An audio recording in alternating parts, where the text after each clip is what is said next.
Welcome to Time+Tide Television. We are at the first major watch fair of 2018, and this is an unusual configuration for us. Yeah, we normally sit like in a square or we're facing each other. We're not usually in the presence of other people. The Bert and Ernie show has been compromised. Yep. There's two new members. Welcome Sandra Lane. And Justin Mastine-Frost. Thank you. Pleasure to have you here this week. So we have a whole new range of watches to consider, and we're going to do this today. We're going to add some structure because I fear and I feel that this will quickly degenerate into rambling, which is good. Yeah, no one's had much. I like a good ramble. I like a good ramble. Should we just go with the rambling We've been option? rambling. Who votes rambling? Me. Yeah, okay, well, let's Yes. just ramble. Let's start with the entry-level price point, as it is at this fair. $0 to $10,000.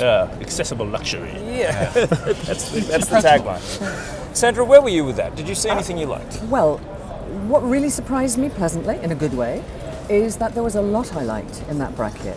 Good. And it's really good that when we are at the Haute Horlogerie Salon, there is stuff below 10,000. Yes. And the hardest thing was picking one. I can see a lot of scribbles on that page. Yeah. Yep, It was hard a to lot pick of one. lines. There's been some Yeah. thought Yeah. gone into that. So where did you end up? So what I've ended up with is Hermès, the Carré H.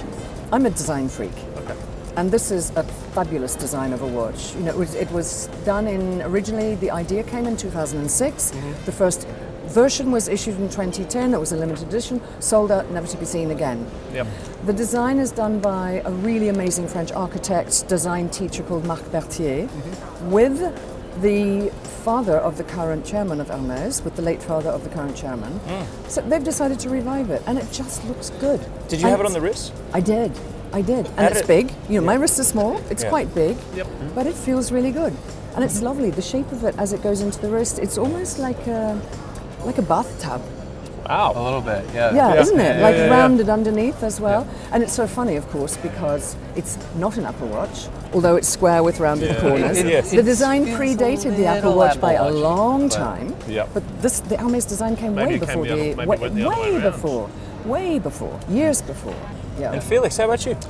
Well, there was a few sort of options there, but I think I've settled on a Montblanc, and I quite like the new 1858 collection, and there's a few options in the sub 10 point there, but the one that sort of I finally ended up with is the Chronograph. I think it's a really good, strong, general appeal chronograph that offers something different to the Time Walker. But I've gone, there's a black version that's really super classic, but I've actually gone with the bronze case because, on trend, Yes. with a champagne dial, and it's sort of got that slight sort of, how do I say, dégradé.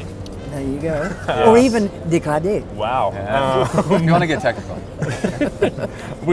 Technical is what we're about. The really nice, whatever, Sandra said finish, that I just think it comes on a cognac strap. I'd also really love It's to a wear it hefty on. strap, isn't it? Yeah, I'd love wearing it. Their straps are a huge focus. They've got their Florentine Palateria. Well done. There you go. So Are you showing really, off, Felix? We it's never really, talked this properly. It's really a quality package, and I like it. Enough said. Yeah. Can someone ask me what I would? What would you? What do you like? Andrew, Enough about Please us. tell us what What about you us? want. Fix that in post.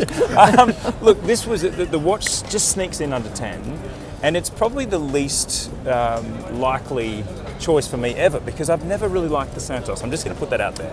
Nah. I know I it saw has, this coming a mile off. You picked it up and you're like, yeah! everything happened for me on the wrist. It's ergonomic was a word that was used in the presentation. It absolutely is ergonomic, and it slipped onto the wrist.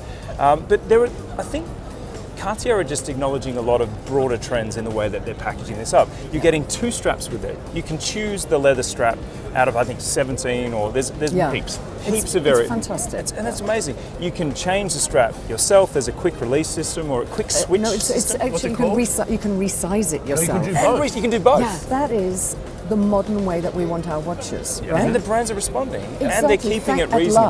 At last they're Because responding. usually the brand giveth, Yeah. and then the brand taketh away in the price. The other thing that I really liked about the Santos is, So they've updated all these, so there's a more anti-magnetism in the movement. There's this, really user-friendly strap system, but they haven't messed with the design. It's still a Santos. It's still practically unchanged. I have one concern. I'm a little bit worried about that high polished bezel. I think that would last high polished and unscratched for about a day. I think it's cool. Have you seen like those 80 Santoses all scratched up? They look cool. Actually, that's true. Yeah. Like the when gold, they're worn, they look better. They look awesome. Justin, it's you, mate. You know what? I actually struggled with this category a bit more than I thought I would. I think I spent a little too much time with the champagne Indies. taste. I think I was occupied in other this was places. going to be trouble from minute one. But where I wound up landing was outside of the halls with Zenith. Oh. Bit of a surprise, and it's a modification on an existing piece. It's not a brand new piece. It's the CP2 in bronze. Looks stunning. I mean, bronze is everywhere now. I've got a soft spot for it personally, just because I like the whole forced patina thing and how super aged you can make them in so little time. But they're really following what they've been doing with the Type 20. Yeah. So there's the bronze with a bit of a fumé kind of, or actually no, dégradé, not fumé. My mistake. Whoa. Like, so it's a brown. Could you a just brown say that dial. word again? Which one? Dégradé. There you go. Yeah. But, Anyway. so brown dial on the bronze, and they've also done an aged steel with a gray dial. That looks cool. So it's like kind of the matched pair to the Type 20. But I mean, that CP2 case at 43 mil wears really well, but still kind of hefty. In-house flyback, same price as the original steel one. So I think they said 7,600 CHF. Yeah, okay, great. So, yeah, good bang for your buck. Done. Wrapped. Price Cool. point 1. We're moving on to price point 2. We'll see you in the next video. Thanks for watching.